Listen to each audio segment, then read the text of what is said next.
அமைச்சரவை முடிவுகளை அறிவிக்கும் செய்தியாளர் மாநாடு அரசாங்க தகவல் திணைக்களத்திலே இப்போது இடம்பெற்றது. அமைச்சரவை பேச்சாளரும் சுகாதார மற்றும் வெகுஜன ஊடக அமைச்சருமான டாக்டர் நலிந்த ஜெயதிசா அவர்கள், அரசாங்க தகவல் திணைக்களத்தின் பணிப்பாளர் நாயகம் அவர்களும் இதில் இணைந்திருக்கிறார்கள். தொழில் அமைச்சரும் பொருளாதார அபிவிருத்தி பிரதி அமைச்சருமான பேராசிரியர் அனில் ஜாயந்த பெர்னாண்டோ மற்றும் அரசாங்க தகவல் திணைக்களத்தின் பணிப்பாளர் நாயகம் HSKJ பண்டார அவர்களும் இந்த அமைச்சரவை முடிவுகளை அறிவிக்கும் செய்தியாளர் மாநாட்டிலே கலந்து கொண்டார்கள். குறிப்பாக இலங்கை ஜனநாயக சோசியலிச குடியரசின் அதிமேதகு ஜனாதிபதி அனுரகுமார் திசாநாயக் அவர்களின் தலைமையிலே 2025 ஆண்டு பிப்ரவரி மாதம் 19ஆம் தேதி இடம்பெற்ற அமைச்சரவை கூட்டத்தில் எட்டப்பட்ட தீர்மானங்களை நாங்கள் தமிழ் மொழியிலே இப்போது உங்களுக்காக வழங்குகின்றோம்.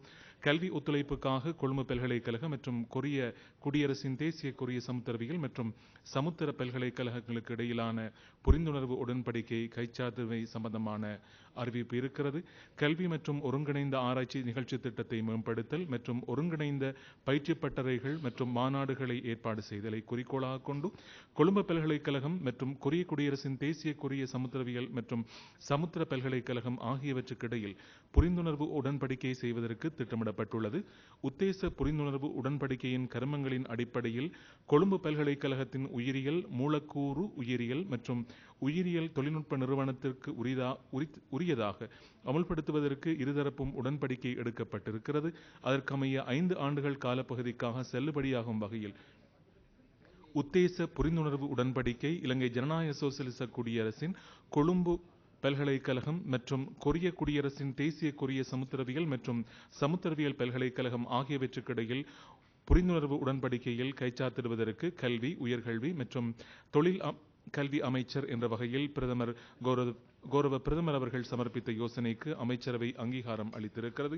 இதேபோன்று வெளிநாட்டு கடன் மறுசீரமைப்பு செயன்முறையுடன் தொடர்புடைய ஹங்கேரிய ஏற்றுமதி கடன் காப்புறுதி தனியார் கம்பெனி மற்றும் இலங்கை அரசு ஆகியவற்றுக்கிடையில் கடன் மறுசீரமைப்பு தொடர்பான உடன்படிக்கை 2022 ஆண்டு ஏப்ரல் மாதத்தில் இலங்கை அரசினால் தெரிவு செய்யப்பட்ட வெளிநாட்டு அரச கடன்களுக்காக கடன் செலுத்துகை கைவிடப்படும் இடைக்கால கொள்கை பிரகடனம் செய்யப்பட்ட பின்னர் அரச கடன் உறுதித்தன்மையை அடைவதற்காக கடன் மறுசீரமைப்பு செயல்முறைக்கு உடன்பாடு எட்டப்பட்டுள்ளதுடன் தற்போது உள்நாட்டு கடன் சீராக்கல் திட்டத்தின் வெற்றிகரமான நிறைவு செய்யப்பட்டிருக்கிறது.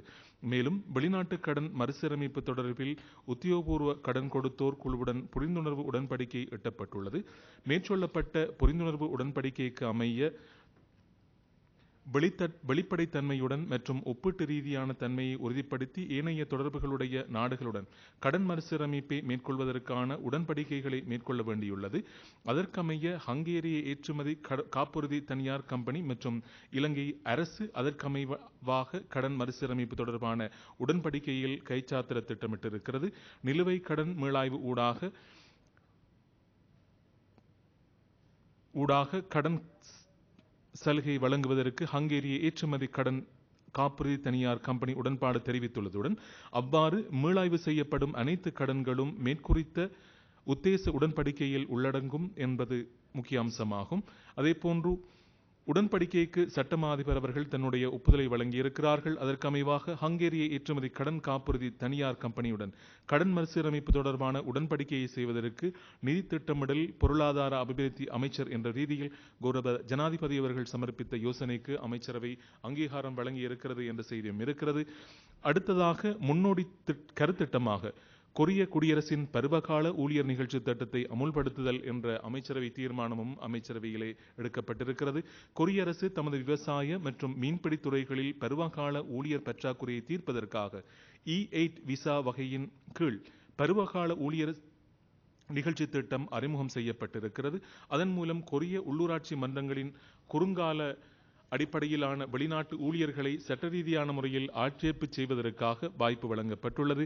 மேற்குறித்த நிகழ்ச்சி திட்டத்தின் கீழ் இலங்கை ஊழியர்களுக்கு வாய்ப்பு வழங்கும் வகையில் இருதரப்புக்கும் இடையிலான ஒத்துழைப்பை ஏற்படுத்துவதற்காக கொரிய குடியரசின் மாகாண மற்றும் நகர சபையால் சம்மதம் தெரிவிக்கப்பட்டுள்ளது. அதற்கமைவாக தகைமை பெறும் இலங்கை தொழிலாளர்கள் மேற்கொள்ளப்பட்ட நிகழ்ச்சி திட்டத்தின் கீழ் தகைமை பெறும் இலங்கை தொழிலாளர்கள் ஆக கூடுதலாக 3 ஆண்டுக்கு 3 தடவைகள் வரை பணியாற்றக்கூடிய வகையில் முன்னோடி கருத்திட்டத்தை ஒருங்கிணைத்து அமுல்படுத்துவதற்காக கொரிய குடியரசின் மாகாண மற்றும் நகர சபையுடன் புரிந்துணர்வு உடன்படிக்கையில் கைச்சாத்திடுவதற்கும் முன்னோடி கருத்திட்டத்தின் வெற்றியை அடிப்படையாக கொண்டு மேற்குறித்த நிகழ்ச்சி திட்டத்தை முன்னெடுப்பதற்கும் வெளிநாட்டு தொழில் வாய்ப்பு அமைச்சர் சமர்ப்பித்த யோசனைக்கு அமைச்சரவை அங்கீகாரம் அளித்துள்ளது என்ற அமைச்சரவை முடிவும் எடுக்கப்பட்டிருக்கிறது. இதேபோன்று தேசிய உற்பத்தி திறன் விருது வழங்கல் போட்டி என்ற தீர்மானமும் அமைச்சரவையிலே எடுக்கப்பட்டிருக்கிறது. அது முக்கிய அம்சமாக இருக்கிறது. இலங்கை 1966 ஆண்டில் ஆசிய உற்பத்தி திறன் அமைப்பின் உறுப்புரிமையை பெற்றதன் பின்னர் தேசிய உற்பத்தி திறன் அமைப்பு நிறுவப்பட்டுள்ளதுடன் அமைப்பின் கர்மங்களை மேலும் விரிவுபடுத்துவதற்காக 1994 ஆண்டில் தேசிய உற்பத்தி திறன் செயலகம் நிறுவப்பட்டுள்ளது. தரம், உற்பத்தி திறன் மற்றும் சேவைகளை மேம்படுத்துவதற்கான சிறந்த பழக்கங்களை பின்பற்றுவதற்கு நிறுவனங்களை ஊக்குவித்தல், தேசிய நோக்கம் மற்றும் அபிவிருத்தி திட்டங்களுக்கு இசைவாக்கமடைந்து பிரஜைகளின் வாழ்க்கை தரத்தை உயர்த்துவதற்கு அரச நிறுவனங்களை ஈடுபடுத்தல், முன்மாதிரியான நிறுவனங்களை இனங்காணுதல், தேசிய மட்டத்தில் பாராட்டுதல் மற்றும் வளங்களை சிக்கனமான முறையில் பயன்படுத்துவதன் மூலம் பேண்தகு அபிவிருத்தி எதிர்கால உலகளாவிய ரீதிய சவால்களை முகம் கொடுப்பதற்கு அரச நிறுவனங்களை தயார்படுத்தல் போன்ற குறிக்கோளுடன் 2003 ஆண்டில் தேசிய உற்பத்தி திறன் விருது வழங்கல் போட்டி பிரகடனம் செய்யப்பட்டது.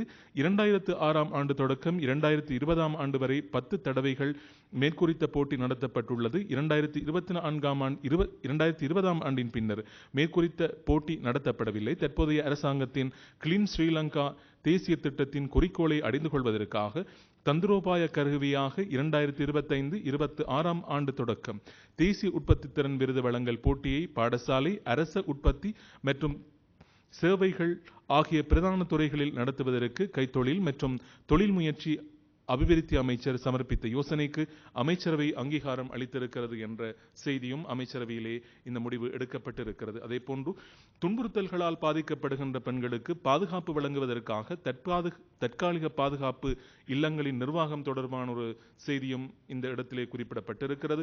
பால்நிலை அடிப்படையிலான வன்முறைகளால் துன்புறுத்தல்களுக்கு உள்ளாகி பாதிக்கப்படும் பெண்கள் மற்றும் அவர்களின் பிள்ளைகளை தற்காலிக பாதுகாப்பை வழங்குதல் அரசினால் நிறைவேற்ற வேண்டிய பொறுப்பாகும் என கருதப்படுகிறது. அதற்கமைய பெண்கள் மற்றும் சிறுவர் விவகார அமைச்சின் 10 மாவட்டங்களில் பாதுகாப்பு இல்லங்கள் இயக்கப்படுவதுடன் பெண்கள் மற்றும் சிறுவர் விவகார அமைச்சு மற்றும் அரசு சார்பற்ற அமைப்புகள் ஒன்றிணைந்து மேற்குறித்த இல்லங்களின் செலவுகள் மேற்கொள்ளப்படுகிறது. 2025 ஆண்டு ஜனவரி மாதம் தொடக்கம் நுவரெலியா மாவட்டத்தில் புதிய பாதுகாப்பு இல்லம் நிறுவப்பட்டிருக்கிறது. மேற்குறித்த தற்காலிக பெண்களுக்கான பாதுகாப்பு இல்லத்தையும் பெண்கள் மற்றும் சிறுவர் விவகார அமைச்சு மற்றும் அரசு சார்பற்ற அமைப்புகள் ஒன்றிணைந்து இயக்க பாதுகாப்பு இல்ல வலையமைப்பில் இணைப்பதற்காக பெண்கள் மற்றும் சிறுவர் விவகார அமைச்சர் சமர்ப்பித்த யோசனைக்கு அமைச்சரவை அங்கீகாரம் அளித்திருக்கிறது என்றொரு அமைச்சரவை முடிவும் அமைச்சரவையிலே எடுக்கப்பட்டிருக்கிறது. அதேபோன்று திருகோணமலை சம்பூர் 50 மெகாவாட் மற்றும் 70 மெகாவாட் சூரிய மின் உற்பத்தி நிலையத்தை நிறுவுதல் என்ற தீர்மானமும் அமைச்சரவையிலே எடுக்கப்பட்டிருக்கிறது. அது முக்கியமான ஒரு அமைச்சரவை தீர்மானம். 2 அரசுகளுக்கு இடையில் மேற்கொள்ளப்படும் திட்டமாக இலங்கை மின்சார சபை மற்றும் இந்திய தேசிய அனல் மின்சார கூட்டுத்தாபனத்தின் கூட்டு தொழில் முயற்சி கம்பெனியை நிர்ணயித்தல், உரிமை வகித்தல் மற்றும் அமுல்படுத்தல் அடிப்படையில் திருகோணமலை சம்பூர் பகுதியில் 50 மெகாவாட் மற்றும் 70 மெகாவாட் சூரிய மின் உற்பத்தி நிலையத்தை நிறுவுவதற்காக இலங்கை அரசு மற்றும் இந்திய அரசு ஆகியவற்றுக்கு இடையில் உடன்பாடு எடுக்கப்பட்டிருக்கிறது. திருகோணமலை சம்பூர் பகுதியில் நிர்மாணிக்க திட்டமிடப்பட்டிருந்த நிலக்கரி மின் உற்பத்தி நிலைய திட்டத்தை அமுல்படுத்துவதற்காக இலங்கை மின்சார சபை மற்றும் இந்திய தேசிய அனல் மின்சார கூட்டுத்தாபனம் ஆகியவற்றினால் கூட்டு முயற்சி கம்பெனியாக நிறுவப்பட்ட ட்ரிங்கோமலி பவர் கம்பெனி லிமிடெட் மூலம் உத்தேசமாக 50 மெகாவாட் மின் உற்பத்தி திட்டத்தை அமுல்படுத்துவதற்கு தீர்மானிக்கப்பட்டிருக்கிறது. அதற்கமைய உத்தேச திட்டத்தை அமுல்படுத்துவதற்காக பலசக்தி அமைச்சர் சமர்ப்பித்த யோசனைக்கும் அமைச்சரவை அங்கீகாரம் அளித்துள்ளது என்பது முக்கிய அம்சமாகும். அதேபோன்று ஆசிய மற்றும் பசிபிக் பிராந்திய ஒருங்கிணைந்த கிராமிய அபிவிருத்தி தொடர்பான நிலையத்தின் உறுப்புரிமையை புதுப்பிப்பதற்கான தீர்மானமும் அமைச்சரவையிலே எடுக்கப்பட்டிருக்கிறது என்றொரு தீர்மானமும் இருக்கிறது. ஆசிய மற்றும் பசிபிக் பிராந்திய ஒருங்கிணைந்த கிராமிய அபிவிருத்தி நிலையம் பிராந்திய அரசுகளுக்கு இடையிலான மற்றும் சுயாதீன அமைப்பாக ஆசிய பசிபிக் பிராந்திய நாடுகளின் தலைமையில் ஐக்கிய நாடுகளின் சில நிறுவனங்கள் மற்றும் நன்கொடையாளர்களின் உதவியுடன் நிறுவப்பட்டது. தற்போது 15 பிராந்திய நாடுகள் அங்கத்துவம் வகிக்கின்றன. இலங்கை 1980 ஆண்டில் மேற்குறித்த உறுப்புரிமை பெற்று இயங்கும் உறுப்பினராக செயற்படுகிறது. மேற்குறித்த நிறுவனத்திற்கு வருடாந்த பங்களிப்பு பணமாக $17,122 செலுத்தப்படுவது அவசியமாகும். என்ற போதிலும் கடந்த காலத்தில் நாட்டில் நிலவிய பொருளாதார நெருக்கடி காரணமாக 2022 ஆண்டு தொடக்கம் 2025 ஆண்டு வரை அங்கத்துவம் பணம் செலுத்துவதற்காக விவசாய, கால்நடை வள, காணி, நீர்ப்பாசன அமைச்சர் சமர்ப்பித்த யோசனைக்கு அமைச்சரவை அங்கீகாரம் அளித்திருக்கிறது என்ற தீர்மானமும் அமைச்சரவையிலே எடுக்கப்பட்டிருக்கிறது.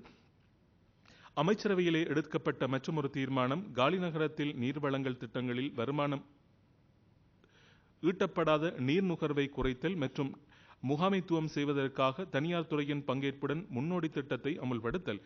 காலி நீர்வளங்கள் திட்டத்தின் மூலம் தற்சமயம் 28,000 நீர் நுகர்வோருக்கு சேவை வழங்கப்படுவதுடன் நீர்வளங்கள் போதாமை காரணமாக புதிய இணைப்புகளை வழங்குதல் கைவிடப்பட்டிருக்கிறது. புதிய நீர் இணைப்புகளை பெறுவதற்காக 5,400 பயனாளர்கள் காத்திருப்போர் பட்டியலில் இருக்கிறார்கள். மேற்குறித்த தேவையை நிறைவேற்றுவதற்காக புதிய நீர்வளங்கள் திட்டங்களை அமுல்படுத்துவதற்கு தேசிய நீர்வளங்கள் மற்றும் வடிகாலமைப்பு சபை அல்லது அரசுக்கு தற்போது இயலுமை இல்லை. எனவே 45% மட்டத்தில் உள்ள வருமானம் பெறாத நீர்ப்பாவனை மட்டத்தை 15% வரை குறைத்து அதற்கமைய எஞ்சியுள்ள நீரிணைப்பு பெறுவதற்காக காத்திருப்போர் பட்டியலில் விண்ணப்பதாரிகளுக்கு வழங்கும் வகையில் தனியார் துறையின் பங்கேற்புடன் செயலாற்றுகை அடிப்படையாக கொண்ட ஒப்பந்தத்தின் ஊடாக முன்னோடி திட்டத்தை அமுல்படுத்துவதற்கு தேசிய நீர்வளங்கள் மற்றும் வடிகாலமைப்பு சபை உத்தேசம் தெரிவித்திருக்கிறது.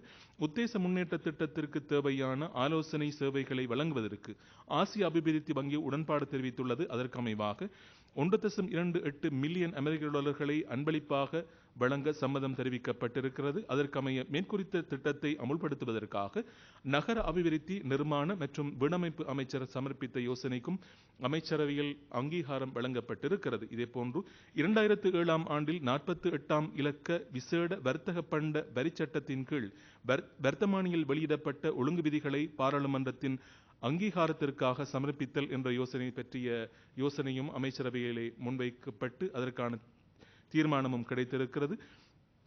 பொதுமக்களின் நன்மைக்காக அத்தியாவசிய பொருட்கள் சந்தை விலைகளை நிலையாக பேணுதல் மற்றும் விவசாயிகளுக்கு வசதிகளை வழங்கும் அரசின் கொள்கை ரீதியான தீர்மானங்களை அமுல்படுத்தும் செயல்முறை தொடர்ச்சியாக பேணுவதற்கும் ரமலான் பண்டிகைக்காக நன்கொடையாக நாட்டுக்கு கிடைக்கின்ற பேரிச்சம்பழங்களை வரிச்சலுகை வழங்குவதற்காகவும் 2007 ஆண்டில் 48 இலக்க விசேட வர்த்தக பண்ட வரிச்சட்டத்தின் ஏற்பாடுகளுக்கு அமைய வெளியிடப்பட்டுள்ள பின்வரும் ஒழுங்கு விதிகளை பாராளுமன்றத்தின் அங்கீகாரத்திற்காக சமர்ப்பிப்பதற்காக நிதி திட்டமிடல் மற்றும் பொருளாதார அபிவிருத்தி அமைச்சர் என்ற ரீதியில் கௌரவ ஜனாதிபதி அவர்கள் சமர்ப்பித்த யோசனைக்கு அமைச்சரவை அங்கீகாரம் அளித்திருக்கிறது. 2024 ஆண்டு 12 மாதம் 31 தேதி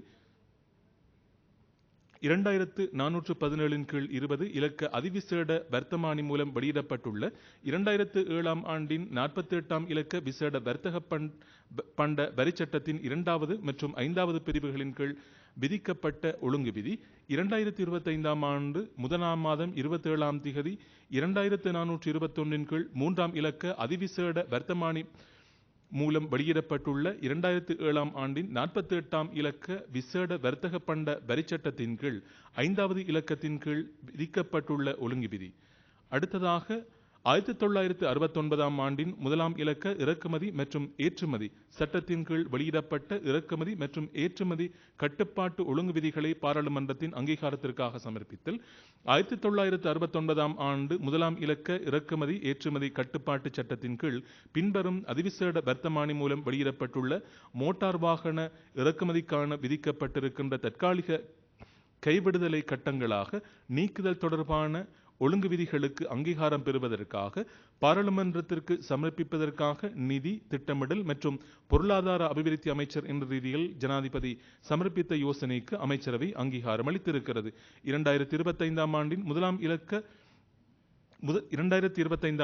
1 மாதம் 27 தேதி அன்று 2421 கீழ் 4 அதிவிசேட வர்த்தமானி மூலம் வெளியிடப்பட்டிருக்கின்ற 2025 ஆண்டின் 1ஆம் இலக்க இறக்குமதி மற்றும் ஏற்றுமதி கட்டுப்பாட்டு சட்டத்தின் கீழ் ஒழுங்கு விதி, அதேபோன்று 2025 ஆண்டு 1ஆம் மாதம் 31ஆம் திகதி 2421 கீழ் 44 அதிவிசேட வர்த்தமானி மூலம் வெளியிடப்பட்டிருக்கின்ற 2025 ஆண்டின் 1ஆம் இலக்க இறக்குமதி மற்றும் ஏற்றுமதி சட்டத்தின் கீழான ஒழுங்கு விதி, 1991 ஆண்டின் 37ஆம் இலக்க தேசிய போக்குவரத்து ஆணைக்குழு சட்டத்தை திருத்தம் செய்தல் என்ற யோசனையும் அமைச்சரவையிலே அங்கீகாரத்திற்காக சமர்ப்பிக்கப்பட்டிருந்தது. போக்குவரத்து துறையில் இனங்காணப்பட்டுள்ள சில நடைமுறை பிரச்சினைகளுக்கு தீர்வு காண்பதற்காகவும் தற்போது முறைப்படுத்தப்படாத சில போக்குவரத்து துறைகளை முறைப்படுத்துவதற்காகவும் 1991 ஆண்டின் 37ஆம் இலக்க தேசிய போக்குவரத்து ஆணைக்குழு சட்டத்தின் கீழ் ஏற்பாடுகளை சமகால தேவைகளுக்கு பொருந்தும் வகையில் இற்றைப்படுத்தி திருத்தம் செய்வதற்காக அமைச்சரவையின் அங்கீகாரம் வழங்கப்பட்டிருக்கிறது. அதற்கமைய சட்டவரைஞனால் தயாரிக்கப்பட்ட திருத்த சட்ட வரைவு நடைமுறை முறையை பின்பற்றி பாராளுமன்றத்தின் அங்கீகாரத்திற்காக சமர்ப்பிக்கப்பட்டிருந்த போதிலும் பாராளுமன்றம் கலைக்கப்பட்டதன் பின்னர் அதன் காரணமாக அதற்காக பாராளுமன்றத்தின் அங்கீகாரத்தை பெற முடியவில்லை. மேற்குறித்த சட்ட வரைவை மீண்டும் அரச வர்த்தமானியில் வெளியிட்டு பாராளுமன்றத்தின் அங்கீகாரத்தை பெறுவதற்காக போக்குவரத்து, நெடுஞ்சாலைகள், துறைமுக மற்றும் சிவில் விமான போக்குவரத்து அமைச்சர் சமர்ப்பித்த யோசனைக்கு அமைச்சரவை அங்கீகாரம் அளித்திருக்கிறது என்றொரு அமைச்சரவை முடிவும் இருக்கிறது. இதேபோன்று 2013 ஆண்டின் 2ஆம் இலக்க குற்றவியல் வழக்கு நடைமுறை கோவை விசேட ஏற்பாடுகள் சட்டத்தின் கீழ் விதிக்கப்பட்டுள்ள ஒழுங்கு விதிகள் 2013 ஆண்டின் 2ஆம் இலக்க குற்றவியல் வழக்கு நடைமுறை கோவை சட்டத்தின் மூலம் விசாரணை நடத்தலை இலகுபடுத்துவதற்காக பிடியாணையின்றி சிறைப்படுத்தப்பட்டுள்ள நபர்களை வைத்திருக்கவும் காலப்பகுதியை நீடிப்பதற்காகவும் சில வழக்குகளில் சுருக்க முறையற்ற விசாரணைகளை நடப்பதனை தவிர்ப்பதற்காகவும் முறைப்படுத்தப்பட்ட தரப்பு சாட்சியாளர்களின் உறுதி சாட்சி வழங்குவதற்காகவும் அதனுடன் தொடர்புடைய விடயங்களுக்காகவும் ஏற்பாடுகள் செய்யப்பட்டுள்ளது. மேற்குறித்த சட்டத்தின் ஏற்பாடுகள் சட்டம் அமுலாகும் தினத்திலிருந்து 2 ஆண்டு காலத்திற்கு செல்லுபடியாகும். மேற்குறித்த சட்டத்தின் 7வது பிரிவின் 2வது உபபிரிவுக்கு அமைய வர்த்தமானியில் வெளியிடப்படும் ஒழுங்கு விதி மூலம் நிதி விடயத்திற்கு பொறுப்பான அமைச்சரால் சட்ட அமுலாக்கத்தை மேலும் நீடிக்க முடியும்.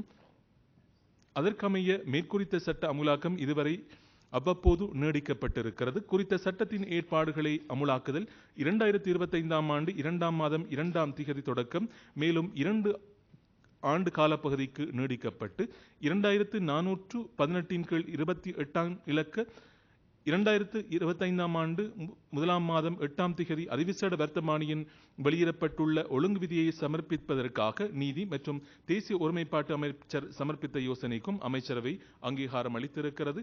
அதேபோன்று பயங்கரவாத முறியடிப்புக்கான விரிவான சட்டத்தை அறிமுகம் செய்தல், தேசிய பாதுகாப்பு மற்றும் பாதுகாப்பு சமாதானம் தொடர்பில் குறித்த காலத்தில் நிலவிய அச்சுறுத்தல்களுக்கு முகம் கொடுப்பதற்காக 1979 ஆண்டின் 48ஆம் இலக்க பயங்கரவாத தடுப்பு சட்டம் நிறைவேற்றப்பட்டது. பின்னர் 2022 ஆண்டு 12ஆம் இலக்க பயங்கரவாத தடுப்பு தற்காலிக ஏற்பாட்டு திருத்தச் சட்டம் என்ற ரீதியில் குறித்த சட்டத்தில் திருத்தம் செய்யப்பட்டு தேசிய பாதுகாப்பு தொடர்பான விரிவான சட்டம் பிரகடனப்படுத்துவதற்காக இடைக்கால நடவடிக்கைகள் பின்பற்றப்பட்டது. அதற்கு பின்னர் பயங்கரவாதத்தை முறியடித்தல் தொடர்பான சட்ட வரைவு தயாரிக்கப்பட்டுள்ளதுடன் மேற்குறித்த சட்ட வரைவு உயர்நீதிமன்றத்தில் சவாலுக்கு உட்படுத்தப்பட்டது. அதற்கமைவாக குறித்த சட்ட வரைவில் தொடர்ந்தும் மேற்கொள்ள வேண்டிய திருத்தங்களை இனங்கண்டு குறித்த திருத்தங்களை உள்ளடக்கி சட்டவரைஞரால் திருத்த சட்ட வரைவு தயாரிக்கப்பட்டது. சட்டவரைஞரால் தயாரிக்கப்பட்டு இறுதி வரைவு தொடர்பாக மேலும் விடயங்களை ஆய்வு செய்து மேற்குறித்த சட்ட வரைவை மேலும் திருத்துவதற்கு பொருத்தமான யோசனைகளை சமர்ப்பிப்பதற்காக ஜனாதிபதி சட்டத்தரணி ரியான்சி அரச குலரத்ன அவர்களது தலைமையிலே குழு நியமிப்பதற்காக நீதி தேசிய ஒருமைப்பாட்டு அமைச்சர் சமர்ப்பித்த யோசனைக்கு அமைச்சரவை அங்கீகாரம் அளித்திருக்கிறது. அரசு சேவைக்கு ஆட்சேர்ப்பு செய்யும் செயல்முறையை மீளாய்வு செய்தல் மற்றும் ஆளணி முகாமைத்துவத்திற்கான விதந்துரைகளை சமர்ப்பிப்பதற்காக நியமிக்கப்பட்ட குழுவின் விதந்துரை என்ற அமைச்சரவை தீர்மானமும் அமைச்சரவை கூட்டத்தின் போது எடுக்கப்பட்டிருக்கிறது. அரசு சேவைக்கு ஆட்சேர்ப்பு செய்யும் செயல்முறை மீளாய்வு செய்தல் மற்றும் ஆளணி முகாமைத்துவத்திற்கான விதந்துரைகளை சமர்ப்பிப்பதற்காக பிரதமரின் செயலாளர் தலைமையில் நியமிக்கப்பட்ட அலுவலர் குழுவின் 2வது அறிக்கை சமர்ப்பிக்கப்பட்டுள்ளது. குறித்த அறிக்கை மூலம் 11 அமைச்சுக்களின் கீழுள்ள 5 மாகாண சபைகளில் நிலவும் 4987 வெற்றிடங்கள் 2003 வெற்றிடங்களுக்காக ஆட்சேர்ப்பு செய்வதற்கான விதந்துரைகள் சமர்ப்பிக்கப்பட்டிருக்கின்றன. அதற்காக மேற்குறித்த விதந்துரைகளை அமுல்படுத்துவதற்காக கௌரவ பிரதமர் சமர்ப்பித்த யோசனைக்கு அமைச்சரவையின் அங்கீகாரம் கிடைத்துள்ளது என்றொரு அமைச்சரவை செய்தியும் இருக்கிறது. 2002 ஆண்டின் 14ஆம் இலக்க பெறுமதி சேர்த்தல் வரிச்சட்டம் மற்றும் 2017 ஆண்டின் 24ஆம் இலக்க உள்நாட்டு இறைவரி சட்டத்தை திருத்தம் செய்தல் 2024 ஆண்டு 12ஆம் மாதம் 9ஆம் திகதி என்று மற்றும் 2025 ஆண்டு 2ஆம் மாதம் 3ஆம் திகதி அமைச்சரவை தீர்மானங்களின் மூலம் முறையே 2002 ஆண்டின் 14ஆம் இலக்க பெறுமதி சேர்த்தல் வரிச்சட்டம் மற்றும் 2017 ஆண்டின் 24ஆம் இலக்க உள்நாட்டு இறைவரி சட்டத்தை திருத்தம் செய்வதற்கான சட்ட வரைவை தயாரிப்பதற்காக சட்டவரைஞருக்கு ஆலோசனை வழங்கப்பட்டுள்ளது. அதற்கமைய குறித்த திருத்தங்களை உள்ளடக்கி சட்ட வரைஞரால் பெறுமதி சேர்த்தல் வரி சட்ட வரைவு மற்றும் உள்நாட்டு இறைவரி திருத்த சட்ட வரைவு தயாரிக்கப்பட்டிருக்கிறது. குறித்த சட்ட வரைவுக்கு சட்டமா அதிபரின் ஒப்புதல் கிடைத்திருக்கிறது. குறித்த சட்ட வரைவு வர்த்தமானியில் வெளியிடப்படுவதற்கும் அதற்கு பின்னர் அங்கீகாரத்திற்காக பாராளுமன்றத்தில் சமர்ப்பிப்பதற்காகவும் நிதி திட்டமிடல் மற்றும் பொருளாதார அமைச்சர் என்ற ரீதியில் ஜனாதிபதி அவர்கள் சமர்ப்பித்த யோசனைக்கும் அமைச்சரவையில் அங்கீகாரம் அளிக்கப்பட்டிருக்கிறது. போன்ற முக்கியமான தீர்மானங்கள் அமைச்சரவை கூட்டத்தின் போது முக்கியமாக எடுக்கப்பட்டிருக்கின்றன என்பதை இந்த வேளையிலே ஞாபகப்படுத்துகின்றோம். இதே போன்று எங்களுடைய இந்த அமைச்சரவை தீர்மானங்களை அறிவிக்கின்ற மாநாட்டிலே கலந்து கொண்ட அமைச்சர் பேராசிரியர் அனில் ஜயந்த பெர்னாண்டோ அவர்கள் அமைச்சரவை முடிவுகளின் பின்னர் ஊடகவியலாளர்களால் எழுப்பப்பட்ட கேள்விகளுக்கு முக்கியமான பதில்களை வழங்கியிருந்தார்கள். அதிலே அவர்கள் இந்த வரவு செலவு திட்டத்திலே இந்த வரவு செலவு திட்டத்திலே 7190 பில்லியன் அமெரிக்க டாலர்கள் செலவினங்களாகவும் 4690 பில்லியன் அமெரிக்க டாலர்கள் நன்கொடை மற்றும் வருமானமாக வருவதாகவும் துண்டுபடும் தொகையாக 2200 பில்லியன் அமெரிக்க டாலர்கள் காணப்படுவதாகவும் இதற்கமைய இந்த தொகை 6.67 என்ற அடிப்படையிலே காணப்பட்டதாகவும் பேராசிரியர் அமைச்சர் அனில் ஜயந்த பெர்னாண்டோ அவர்கள் அமைச்சரவை முடிவுகளை அறிவிக்கின்ற மாநாட்டின் போது அறிவித்திருந்தார்கள். அதே போன்று நாட்டின் உட்கட்டமைப்பு வசதிகளை மேம்படுத்துவதற்கான பல்வேறு யோசனைகள் பற்றியும் அவர்கள் இந்த இடத்திலே தெரிவித்திருந்தார்கள். இம்முறை வரவு செலவு திட்டத்தின் போது குறிப்பாக கல்வி, சுகாதாரம் போன்ற துறைகள் மீது கூடுதல் கவனம் செலுத்தப்பட்டிருப்பதாகவும் அந்த இரு துறைகளுக்கும் அமைச்சரவையிலே இம்முறை வரவு செலவு திட்டத்திலே கூடுதலான நிதி ஒதுக்கப்பட்டிருந்ததாகவும் பேராசிரியர் அனில் ஜயந்த பெர்னாண்டோ அவர்கள் இந்த அமைச்சரவை யோசனையின் போது முடிவை அறிவிக்கும் மாநாட்டின் போது குறிப்பிட்டிருந்தார்கள். குறிப்பாக செலவின யோசனைகள் பற்றியும் அவர்கள் இந்த இடத்திலே குறிப்பிட்டிருந்தார்கள். வாகன இறக்குமதிக்காக விதிக்கப்பட்டிருந்த கட்டுப்பாடானது அரசாங்கம் 3 கட்டங்களாக அதனை தளர்த்தி இருப்பதாகவும் அதன் அடிப்படையில் அந்நிய செலாவணியை பயன்படுத்தி உயர்ந்தபட்ச தொகையினை ஈட்டிக் கொள்வதற்கான யோசனைகளை அரசாங்கம் நடைமுறைப்படுத்தி இருப்பதாகவும் அமைச்சர் அவர்கள் அதன் போது தெரிவித்திருந்தார்கள். அதே போன்று அமைச்சரவை பேச்சாளரும் சுகாதார மற்றும் வெகுசன ஊடக அமைச்சர் டாக்டர் நலிந்த ஜாயதிச அவர்கள் முக்கியமான ஒரு கருத்தை தெரிவித்தார்கள். கொழும்பிலே நேற்று இடம்பெற்ற இந்த நீதிமன்ற வளாகத்தில் இடம்பெற்ற சம்பவம் தொடர்பாக அரசாங்கம் பல்வேறு விசாரணைகளை சிறந்த முறையிலே மேற்கொள்வதாகவும் சிறந்த விசாரணையின் ஒரு கட்டமாகவே 7 மணித்தியாலங்களுக்குள் சம்பவத்தை மேற்கொண்ட சந்தேக நபர் கைது செய்யப்பட்டதாகவும் அதே போன்று இன்றைய தினத்தில் இந்த வாகனத்தின் சாரதி கைது செய்யப்பட்டதாகவும் அமைச்சரவை பேச்சாளர் டாக்டர் நலிந்த ஜாயதிச அவர்கள் இதன் போது குறிப்பிட்டிருந்தார்கள். நாட்டில் இதுபோன்ற பல்வேறு சம்பவங்கள் இடம்பெற்றிருப்பதாகவும் குற்றங்களை கட்டுப்படுத்துவதற்காகவும் குறிப்பாக பாதாள உலக கும்பல்களின் செயற்பாடுகளை கட்டுப்படுத்துவதற்காகவும் அரசாங்கம் பல்வேறு நடவடிக்கைகளை மேற்கொண்டிருப்பதாகவும் அமைச்சர் டாக்டர் நலிந்த ஜாயதிச அவர்கள் இதன் போது தெரிவித்தார்கள். துபாய், இந்தியா போன்ற நாடுகளிலிருந்து பதுங்கியிருக்கின்ற குற்றவாளிகளை இலங்கைக்கு அழைத்து வருவதற்கான நடவடிக்கைகளை அரசாங்கம் மேற்கொண்டிருந்ததாகவும் அமைச்சர் டாக்டர் நலிந்த ஜாயதிச அவர்கள் தன்னுடைய அமைச்சரவை முடிவுகளை அறிவிக்கும் மாநாட்டின் போது அறிவித்திருந்தார்கள். இன்று இடம்பெற்ற அமைச்சரவை கூட்டத்திலே அமைச்சரவை பேச்சாளரும் சுகாதார மற்றும் வெகுஜன ஊடக அமைச்சருமான டாக்டர் நலிந்த ஜாயதிச அவர்கள் அதே போன்று தொழில் அமைச்சரும் பொருளாதார அபிவிருத்தி பிரதி அமைச்சருமான பேராசிரியர் அனில் ஜயந்த பெர்னாண்டோ அவர்களும் கலந்து கொண்டார்கள். அத்தோடு அரசாங்க தகவல் திணைக்களத்தின் பணிப்பாளர் நாயகம் HSKJ பண்டார அவர்களும் கலந்து கொண்டு அமைச்சரவை முடிவுகளை அறிவிக்கும் செய்தியாளர் மாநாட்டில் கலந்து கொண்டார்கள் என்பதை ஞாபகப்படுத்திக் கொண்டு இத்தோடு விடைபெறுகின்றோம். நன்றி, வணக்கம்.